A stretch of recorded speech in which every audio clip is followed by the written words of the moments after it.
everyone out there in social media land. How are you today? Sandra Hewlett coming to you from sunny Florida. There's been a little liquid sunshine going on today, but so I'm on life's journey, just sharing what I've learned, living out loud. Let me know where you're watching from. If you are watching this live, drop it a heart in the comments. If you are watching on the rewatch, comment hashtag rewatch. So how's everybody doing today? How is everyone? Let me see if I can get comments up here so I can see what is going on.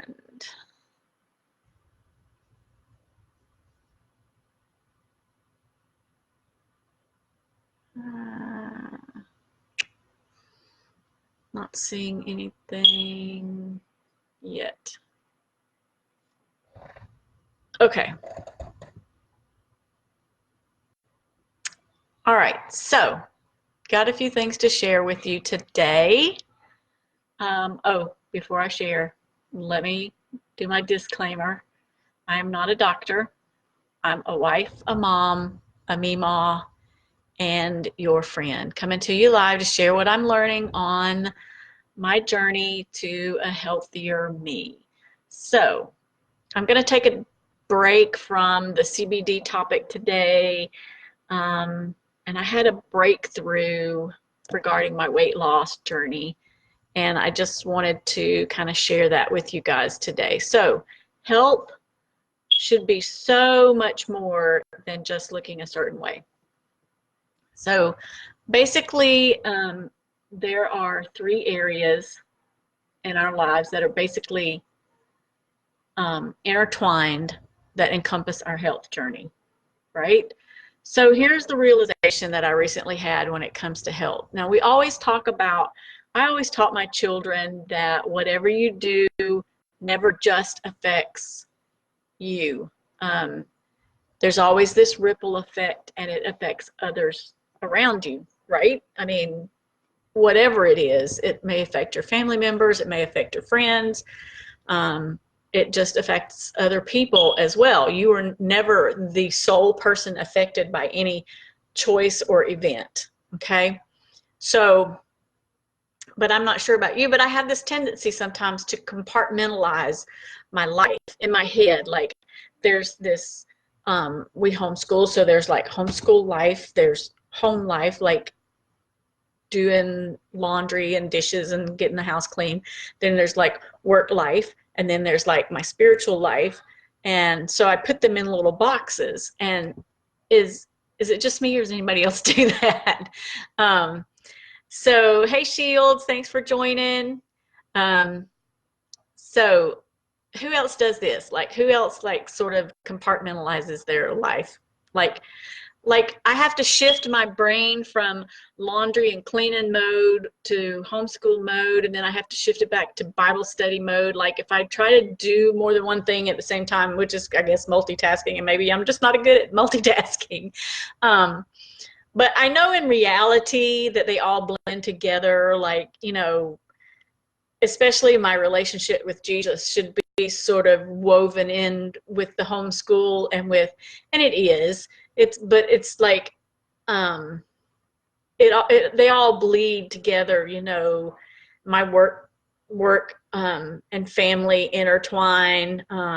And like I said, my relationship with Jesus, I hope it intertwines with my homeschool teaching and with my work. I mean, if it doesn't, what's the point in it, you know, right? But mentally, I struggle to focus on a particular thing without being distracted unless I compartmentalize it. So if I come up here to do work and then I get distracted by Facebook, or I get distracted by, I don't know, the dirty dishes in the sink, and then I can't get the other stuff done. So I have to like say, no, I'm focusing on this right now, putting all those other things aside for the time being. So that's what I mean kind of when I say I compartmentalize. But it turns out that the habit of compartmentalizing has hindered my journey when it comes to my health.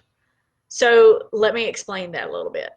So like a healthy lifestyle typically consists of three things that we think of: healthy eating habits, regular exercise, and getting plenty of rest. I mean, that's basically, you eat healthy, you exercise regularly, and you get lots of rest, and your body's going to be healthy.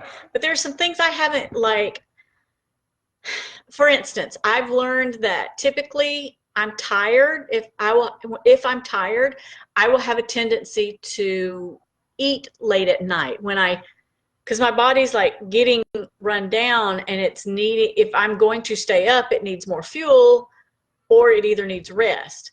So I think that's, not getting enough sleep runs over into the area of my healthy eating habits. Okay. And despite the fact that I realize that I am an emotional eater sometimes, I've never really added that emotional state of mind into the mix of trying to lose weight. So, but why wouldn't I? Because emotional eating plays such a crucial role in success or failure of your journey. Why wouldn't I have addressed that aspect first? So here's the area of my life that I thought I had compartmentalized my emotional part. I had compartmentalized it from my physical part, when it's actually it affects your health. Your emotions affect your health. I mean, I know this is not rocket science, and I know probably most of you know this, but it's like, until you actually go, an aha moment and realize, wait a minute, I'm leaving off a part of this that I should be addressing. So, just like my sleep affects my eating habits, my self-medicating stress or anxiety with food adds a component to my health journey. So who understands what I'm talking about? Am I talking to myself, or does anybody else get this? So I need to gauge my actions with more clarity throughout the day in order to better address my tendencies to overeat. So here's a typical scenario. This is not my scenario. I'm just giving you a typical scenario. You're driving to work. You had a small misunderstanding with your spouse before you left the house, so you're a little bit tense already starting out your day. Then you get to work, and your supervisor's like in a panic because the supervisor's come, or the district manager's on his way, and everybody starts getting uptight trying to get things ready for the district manager's surprise visit or whatever. So you've just had two areas of stress impact your mental, emotional state of being. How are you going to react to them? And so in the past, I probably would have carried the argument at home around with me all day long, stewing over it, allowing it to consume my emotions, internally arguing with myself about why I'm right, or analyzing every nook and cranny of the situation, trying to decide if I'm right, or should I apologize for what, while going through these motions at work, during work, but how do I get, but then when you get to work, your boss is freaking out. So mentally, you've put yourself in hyperdrive to kind of match the current stress level of the supervisor, and you start running around trying to do whatever, and to show your supervisor that you really care that the district manager is coming or whatever.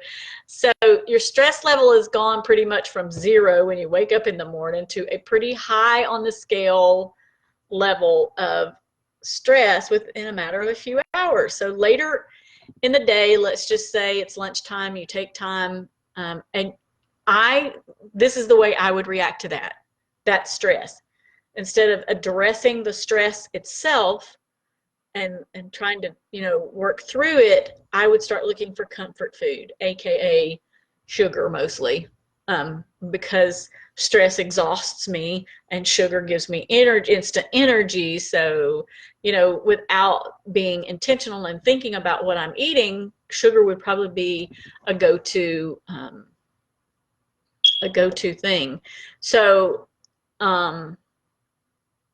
rather than eating the salad I brought from home, I'm probably going to reach for that chocolate chip cookie. Can anybody feel me? Does anybody get that?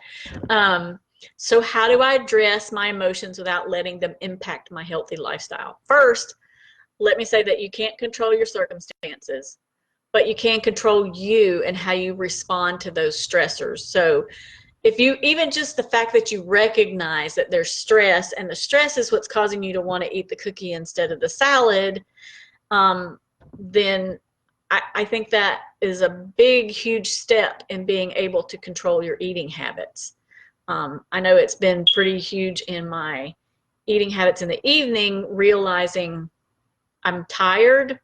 And the reason I keep going to find something in the kitchen is because I'm tired and my body's wanting nutrients to keep, fuel to keep it going. And what I really need to do is go to bed. So paying attention to your diet without practicing good stress management techniques will never lead to the kind of total success that you're hoping for. So implementing just a few healthy habits without incorporating them all into the recipe can be disastrous. So your mental and emotional well-being are so crucial to the success of your physical health, and you can't compartmentalize them. So here's what I suggest. First of all, start journaling. So you need to journal, not only track what you eat and be intentional about focusing on what is going into your body, but you also want to record how you feel when you eat those things, or what you wanted to eat and why, what was going on at the time that made you want to eat those things. And start looking for patterns that make you want to splurge or cheat or eat sugar or whatever happened through the day. The second thing is to start addressing the emotions. So women have this tendency, and I don't know about you guys, but women have this tendency to shove our feelings back down and say they're not valid. And instead, let's see which ones are valid, see which ones are irrational, because some of them are irrational. And like worrying about something that hasn't even happened yet, that's an irrational stress, because most of the time what we worry about what's going to happen never actually happens anyway. And so we've wasted our time stressing out over something. So that's irrational. And then the third thing that I suggest is taking it to God, because I'm a firm believer that having time set aside every day to spend time in prayer and reading the scriptures keeps us rooted and grounded. Psalm 55:22 says, "Cast your burden upon the Lord, and he will sustain you. He will never allow the righteous to be shaken." So instead of 3 things, a healthy lifestyle typically consists of 4 things instead, and that's healthy eating habits, regular exercise, getting plenty of rest, and a daily quiet time, lining up your emotional and spiritual station in the Word and in prayer. So hey, that was my aha moment today. Comment below or DM me if you want a copy of the notes from this video. Don't forget to share or do a watch party, because sharing is caring. And be sure to friend request me or follow me on my personal Facebook page. Also, like my business page, You've Got a Lot of Guts, for loads of great information about health and wellness. And finally, follow me on Instagram at SavedMom1, and lots of love to everyone. I'll see you soon. Thanks so much. Bye-bye, guys.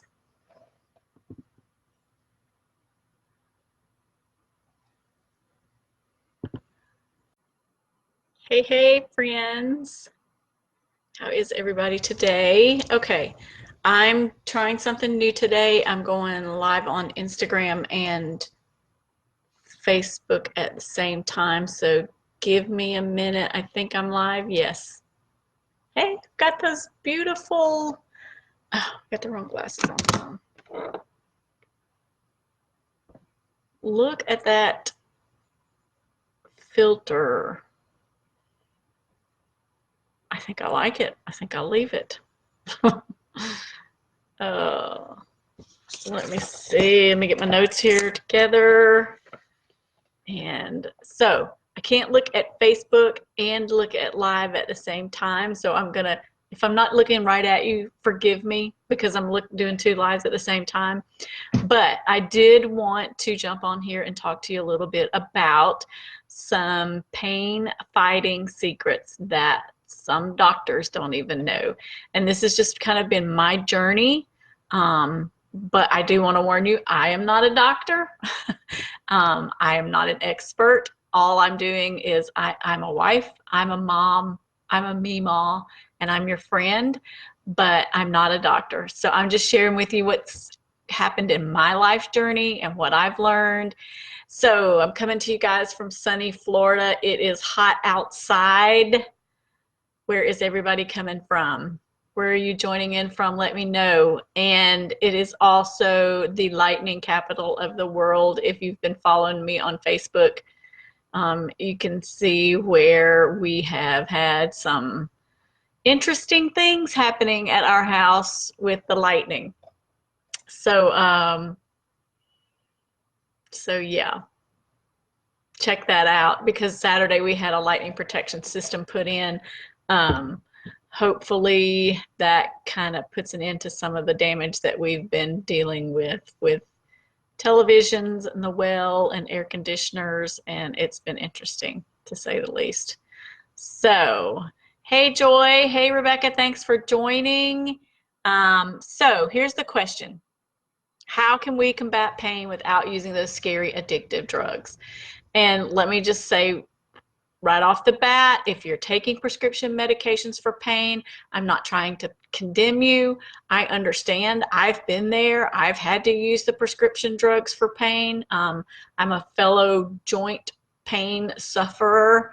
So I'm not out here to say, hey, you're, evil for doing that.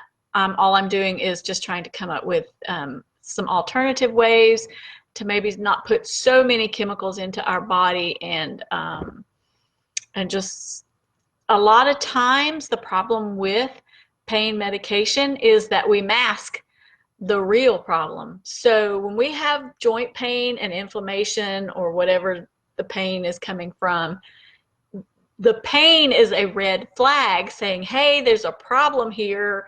There's something that needs attention. And instead of just trying to make the pain go away, let's go look at what's causing the pain, right? So I'm a firm believer in getting to the root of the problem. So I'm just going to share some things that I've found with you along the way, some natural remedies, some research I've done, some tips that I've gotten from friends that have helped. So did you know that 1 in 3 people suffer from chronic pain? 1 in 3. So there's several of you on here, and I'm assuming that there's several of you also joining me with a fellow sufferer of chronic pain. So let's break it down for a minute. I want to talk to you about 2 kinds of pain. There is acute pain and there's chronic pain. Acute pain is sharp, severe pain that comes from an injury. It typically lasts 3 to 6 months. It's just severe pain that is onset quickly. Chronic pain is any ongoing pain that's going to last longer than 6 months. So about a year ago, hey guys, thanks everybody for joining. About a year ago, I tore a hamstring ligament. And long story short, my granddaughter got her fingers caught in the car door. Who's that ever happened to before? So anyway, in my haste to run inside to go try to get some ice for her poor little fingers, I had to run up 2 steps and kind of turn at the same time, and it just wasn't a good combination, and I tore a hamstring ligament. It was extremely painful. So I'm like, it was like, Gimpy trying to help her, and it was not a good situation. So I've been dealing with in the past year with that pain from that injury, and I also have arthritis in both of my knees. So I visited several doctors that told me that the injury, the hamstring ligament, is one of the slowest healing injuries that you can deal with, and So I've been on a long journey. Lot of physical therapy, which I'm going to talk about in a little bit. But so let's talk about the arthritis first. Arthritis is just me mistreating my body over the years, and now with age, I'm suffering the consequences of it. Sodas wreak havoc on your joints, and I was a soda drinker, a diet soda drinker, drank them all day, every day, and didn't bother me at the time I was drinking them, but now, years later, I'm suffering the consequences of that. Poor diet can cause arthritis, and extra weight can put undue stress on our joints. Let's just admit it. Let's just, address the elephant in the room. So I've also been on a weight loss journey to try to help relieve some of that joint stress. And that's another whole life. I won't even go into that right now. But so who can relate? Let me know if you're suffering from joint pain, you can relate to what I'm talking about. So here's some of my tips. Tip number one is to move. So we grow older and it seems like we're destined to have joint pain. And so we have tendons are like tissues that connect our muscles to our bones. And as we grow older, those tendons tend to become less flexible, and so they're easier to injure the older we get, and they're found all over our body, but we probably notice them more at our hands, our wrists, our elbows, our ankles, our knees, shoulders, feet, those kinds of things. Those joints get probably the most pressure. They're the smaller joints also, so the tendons are smaller because the muscles are smaller. So when we age, tendons become less flexible, and joint pain sort of, it seems to encourage us to not move because it hurts to move. But the truth is, you could be doing yourself more harm than good by avoiding movement. So research has shown that exercise actually has a positive impact on the joints. Let me give you an example. I'm sitting here doing a live. Sitting for long periods of time, when I have to get up, the first 2 or 3 steps after I get up are pretty painful. But once I get moving and stay moving, I'm almost pain-free. But it's just that being sedentary and then going from sedentary to movement is what hurts the most. And once you get moving, it's better. That movement helps to lubricate the joints. So another thing under move is, you ever had a coach when you were younger and you get injured or get hurt and the coach would just tell you, just walk it off, just walk it off? Well, that seems really insensitive, but it's actually, there is some truth to that old adage, because movement, activity releases endorphins, and that stimulates your body, and that can actually put you in a better mood. And a better mood, when you're in a better mood, you're less likely to notice the pain. So also, great shoes. What woman doesn't love a pair of great shoes, right? So I was struggling when I first had the injury to find something that I could walk on that helped. And well-intending physical therapists recommended shoes for me with a wide base. A wide base does make a lot of sense, but if it doesn't have a lot of cushion, it's still not going to help a lot as far as pain goes. So one of the things, thank you, Monica Van Sant, for your recommendation for the Fit Flops, not flip flops, the Fit, F-I-T flops. They have a real thick cushion. As a matter of fact, I have a pair on right now. Let me see if I can get it off. So this is the Fit Flop. They come in all different pretty styles, but look at that sole. Look how thick that sole is. And that gives you a lot of cushion on, the impact absorbs a lot of impact, so the impact isn't hitting your joints as much as it is your shoes. Also, a wonderful brand of tennis shoes. Now, this is not the brand that I was recommended to get until another friend, big shout out to Melanie Stoff, for for telling me about these, but Brooks brand tennis shoes. And I'll, if if you're interested in those, let me know. I can send you a DM on where I found those at, the FitFlops and the Brooks brand tennis shoes. But those are very well, it's not just a soft cushion, but it's a firm cushion that lasts, but it also absorbs a lot of impact on the joints. So movement, that's tip number one, move. Tip number two, mind over matter. And a lot of us probably don't want to hear this, and but you know, they say, what is it, the placebo effect? A lot of times people think that something is going to help them, and so it does help them, when it's really could be a placebo, giving it, not actually doing anything for them.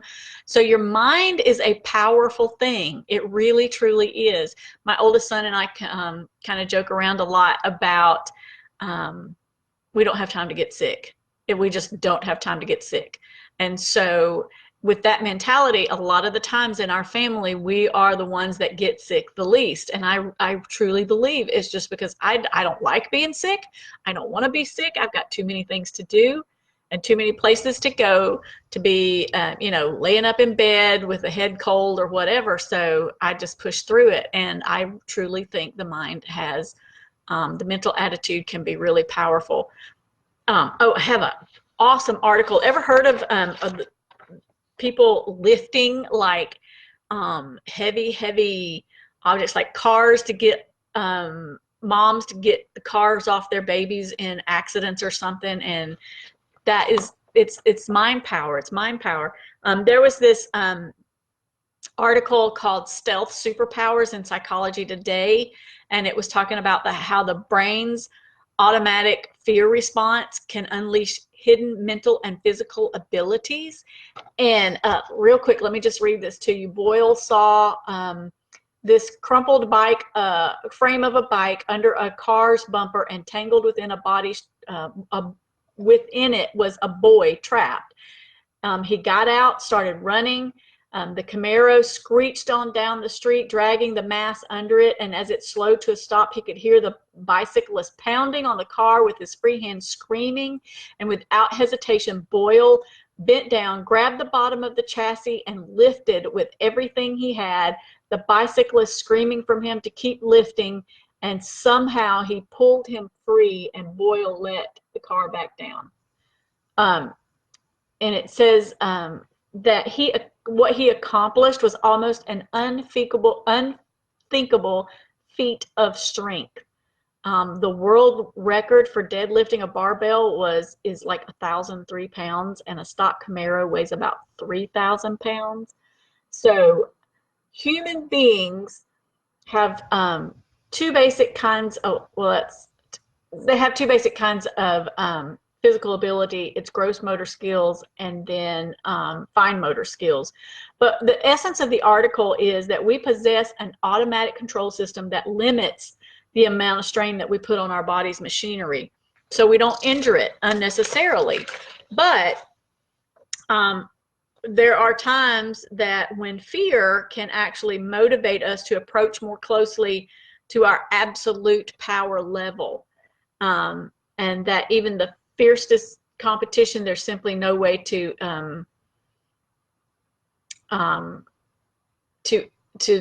exceed what we do. But under normal circumstances, I think we only work at like 65 to 80% capacity of what we're capable of doing.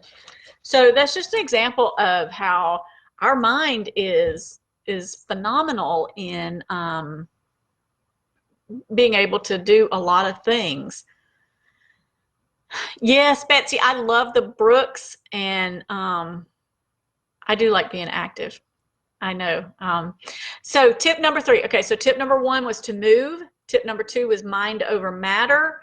And tip number 3 is get to the root of the problem. So I briefly touched on this earlier, that one thing associated with pain and inflammation, chronic inflammation, can be debilitating, but it's a red flag.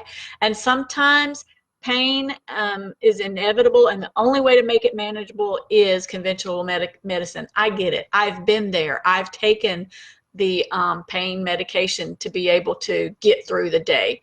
I've been fortunate that over the last year, I've been able to decrease that pain medication and only use it occasionally now. But we have to think about what's causing the inflammation. Inflammation is our red flag from our body saying, hey, there is something wrong. There is something wrong that you need to pay attention to. And so I found that tweaks in my diet, like getting rid of sugar, getting rid of salt, can make a big difference in my joint inflammation. Sugar, especially for me, I know salt a lot for a lot of other people. It will make you retain water and have a lot of inflammation, but sugar is huge for me.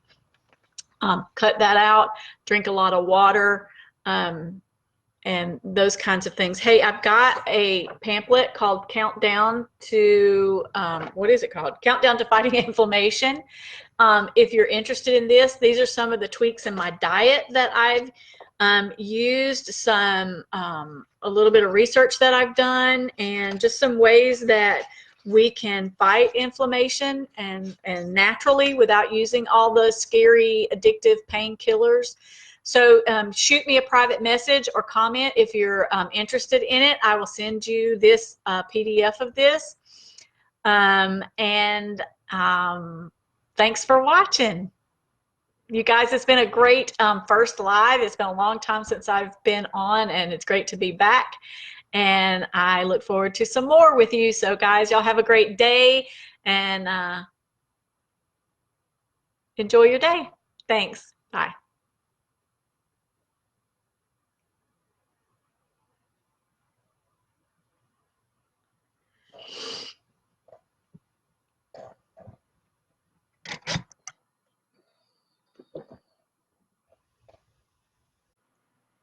Hey guys, how's everybody doing today? Hold on one second. Facebook, I gotta go live on Instagram as well. Checking connection. There we are. Great, awesome. We're working, everything's working. All the technology is clicking. It's a good day. How's everybody doing today? My name is Sandra Hewlett. I am coming to you live, just on life's journey, sharing what I've learned. Hey, Joyce, how are you today? Good to have you. Hey, so here's a disclaimer real quick. I am not a doctor, okay? I'm not a doctor. I'm a wife. I'm a mom. I'm a meemaw. That's Southern terms for grandmother. And I'm your friend, and I'm just wanting to come with you and share today some of the things I've learned. So let me know where you're watching from. We are live in sunny Florida. It is hot. It is hot here. If you are watching me live, drop me a heart. If you are watching the replay, drop a hashtag rewatch. Want to see who all's on. How's everybody doing today? Everybody doing well? Okay, so here's the big question. Hi, Jennifer. Thanks for joining. Here's the big question for today. Who is feeling draggy and just the old noggin isn't kicking on all cylinders, right? And your thinking is kind of just stuck in the mud. You ever just feel like you're just dragging a wet towel through the mud or something? Is kind of what you feel like.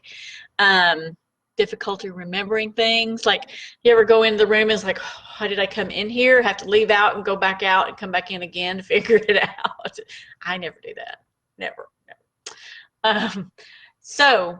And we want to talk about what exactly brain fog is. And as I was going over this and kind of making sure I going over my notes and everything and talking out loud earlier, I kept saying brain frog. So it's a tongue twister. Say brain fog 3 times fast, right? Okay. So anyway, so we're going to talk about what it is, what the symptoms are, and hopefully some solutions to it. So this July humidity, it is It puts a strain on the body. It puts a strain on the brain. Jennifer is working in the heat. Oh my, I don't know how you're doing it. I don't know how you're doing it. So what exactly is brain fog? It's sort of like a feeling of a mental fog or a cloudiness in a person's ability to think and function, and it sort of makes you feel detached. Sometimes it may make you feel discouraged, sometimes even depressed. And although the symptoms of brain fog can vary from person to person, there are, here's a list of some of the things that you might feel. A sensation of cloudiness in the brain, trouble concentrating.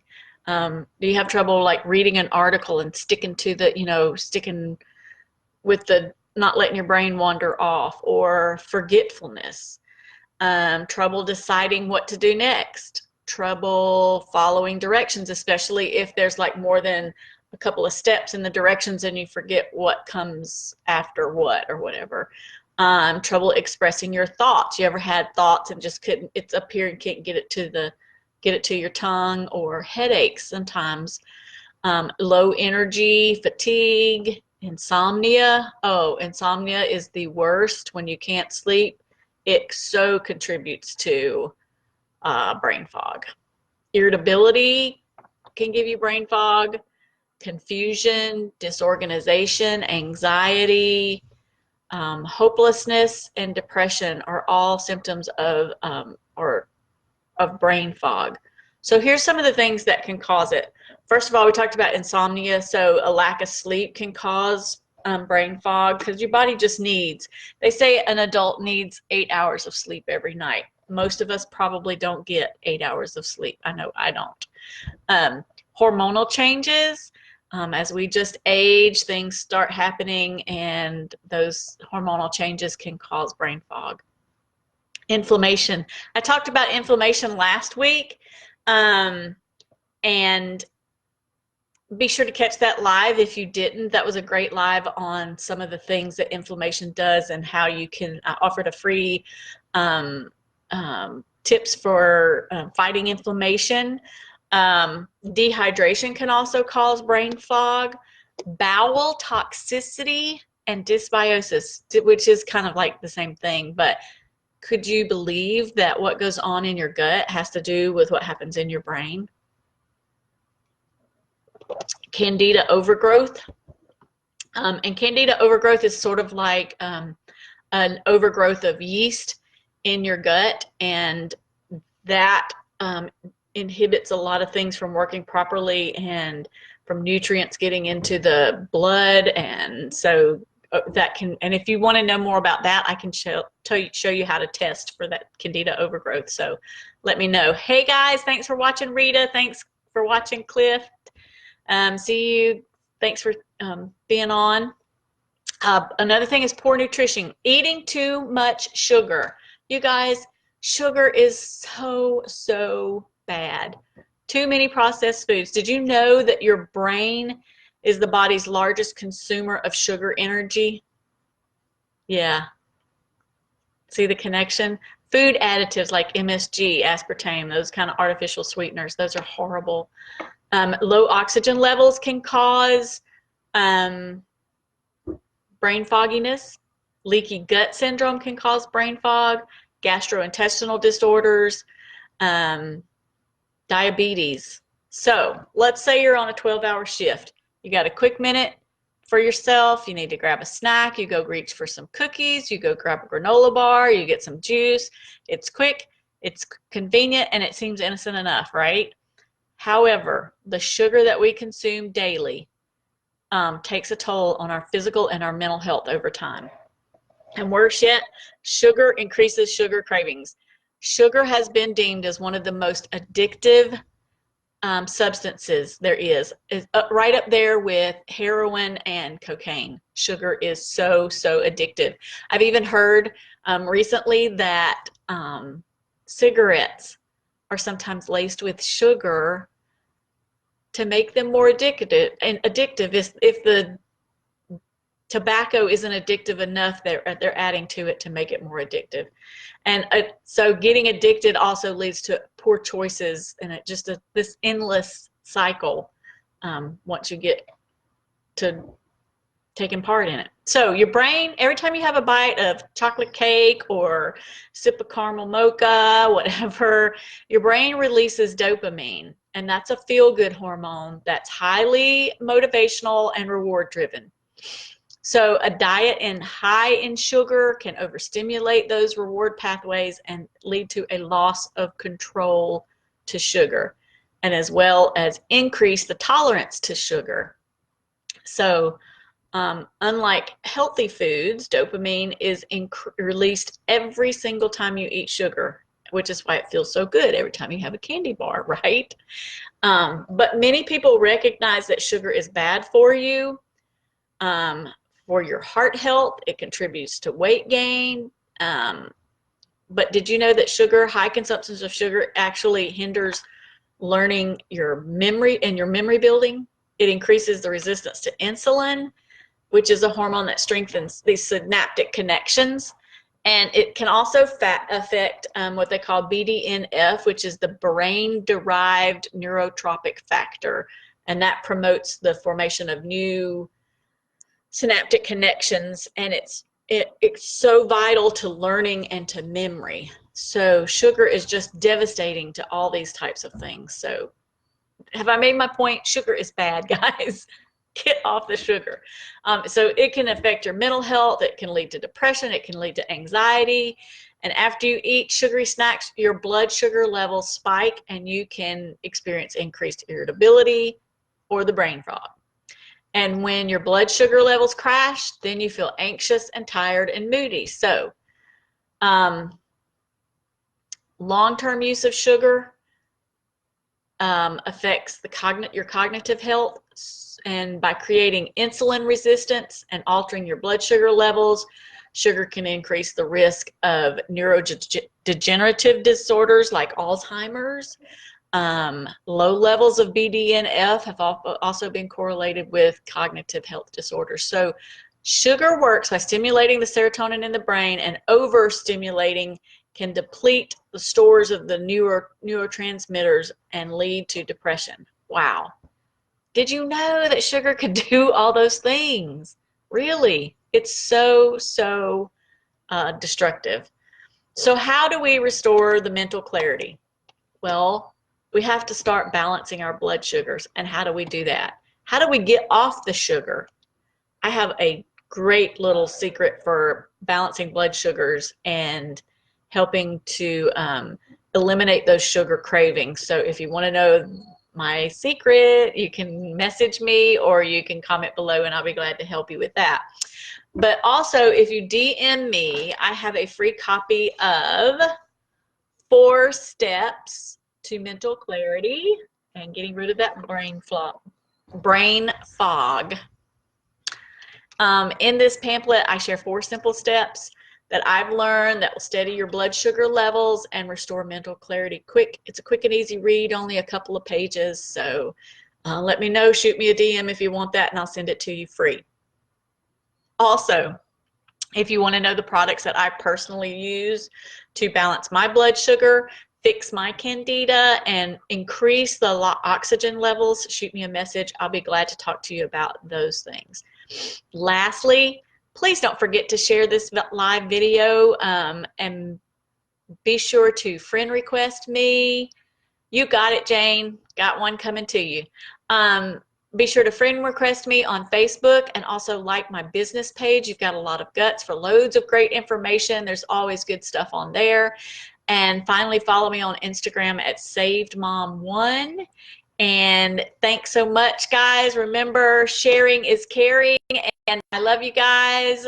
Everyone have a great day. Awesome to talk to you. See you again next week. Bye-bye.